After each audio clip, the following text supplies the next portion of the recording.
रायबरेली में जिला प्रशासन और कृषि विभाग के सहयोग से लगाए गए मिलेट्स महोत्सव का उद्घाटन करने पहुंचे कृषि मंत्री ने प्रदेश में हो रहे उपचुनाव को लेकर भविष्यवाणी की है। उन्होंने कहा कि सभी जगह कमल खिलेगा और वोटर्स रायबरेली वाली गलती नहीं करेंगे। सूर्य प्रताप शाही ने आईएएस दौरान श्री अन्न की खूबियों को बताते हुए कहा कि शरीर को आवश्यक सभी तत्वों से भरपूर खाद है। कृषि मंत्री ने कहा कि श्री अन्न महोत्सव के माध्यम से आम लोगों में इन अन्न को लेकर जागरूकता आती है और इसके इस्तेमाल का चलन बढ़ रहा है। महोत्सव में अयोध्या से आए सांस्कृतिक दल की मुखिया प्रतिमा यादव ने श्री अन्न को सुरों में ढाला है। भारत संवाद से अभय द्विवेदी की रिपोर्ट। आम लोगों के लिए कितना लाभकारी होता है? देखिए, आम लोगों को परिचय कराए जाने के लिए ही श्री अन्न महोत्सव का आयोजन सभी जनपदों के भीतर और विकास खंडों तक किया जा रहा है। हमारा भारतवर्ष के भीतर ये प्राचीन काल से यानी वैदिक काल से भी कहें तब से यह प्रचलित श्री अन्न रहा, जिसके भीतर पोषण के मामले में और विटामिन्स और न्यूट्रिएंट्स सर्वाधिक जो है वो श्री अन्न के भीतर आने वाले अनाजों के भीतर होते हैं। फाइबर भी उसके में सबसे ज़्यादा है, विटामिन भी, विभिन्न प्रकार के विटामिन्स भी उसके भीतर हैं और इसलिए कैल्शियम से लेकर के प्रोटीन तक उसके भीतर है और इसलिए कुपोषण को दूर किए जाने के लिए वो सबसे स्वास्थ्य के लिए फायदेमंद चीज़ है।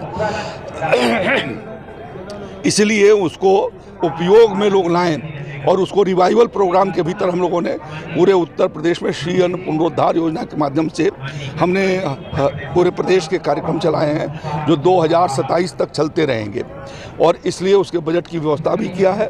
उसके भीतर भोजन प्रतिस्पर्धा, पाक कला का प्रतिस्पर्धा, बच्चों के द्वारा रंगोलियाँ, उनके द्वारा पेंटिंग किया जाना, डिबेट किया जाना और लोगों तक उसको पहुंचाया जाना। विद्यालयों में इसके आयोजन होते हैं, यहाँ पर भी उसका आयोजन हुआ है जिसके माध्यम से लोगों को सटीक जानकारी हो सके और किसान भाई अपने खेतों में उगाएं और उगाने के बाद उनकी प्रोसेसिंग हो सके। इसके लिए हमने अपने कृषि विज्ञान केंद्रों के भीतर भी व्यवस्था किया है और विश्वविद्यालयों के भीतर भी किया है, जिससे वहाँ पर प्रोसेसिंग करके उसके प्रोडक्ट भी बनाए जा सकेंगे। कई एफपीओ को भी हमने उसके भीतर अंतर्गत दिया है जो डेडिकेटेड होकर के श्री अन्न की का पर काम कर रहे हैं। इसमें से यहाँ रायबरेली के भीतर भी सभी लोग घबराना ठीक है। तेज। क्या नाम है आपका? प्रतिमा यादव, अंबेडकर नगर, अयोध्या धाम। आपका एक सांस्कृतिक मंच है, उसका क्या नाम है? प्रतिमा यादव, सांस्कृतिक दल, अंबेडकर नगर।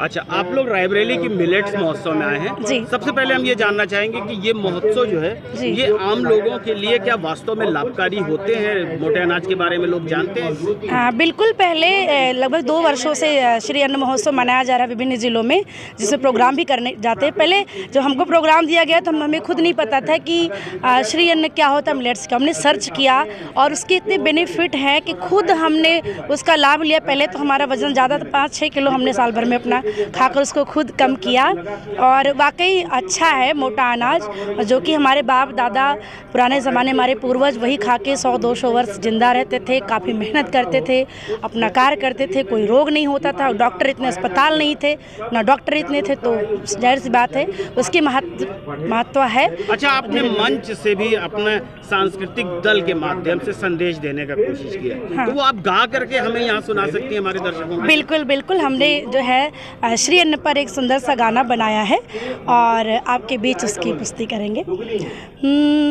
रागी होई अब किस्मत वाली, अरे रागी होई अब किस्मत वाली, ज्वार बाजरा के किस्मत जागी हो। सुना भैया सुना दीदी, गेहूँ चावल बनी अभागी हो। सुना भैया गेहूँ चावल बनी अभागी हो। सुना भैया कम समय कम लागत माँ ई उगी जाई, कम रासायनिक उर्वर कम पानी बा भाई, प्राकृतिक खेती के अनुकूल बाटे, चला मिल के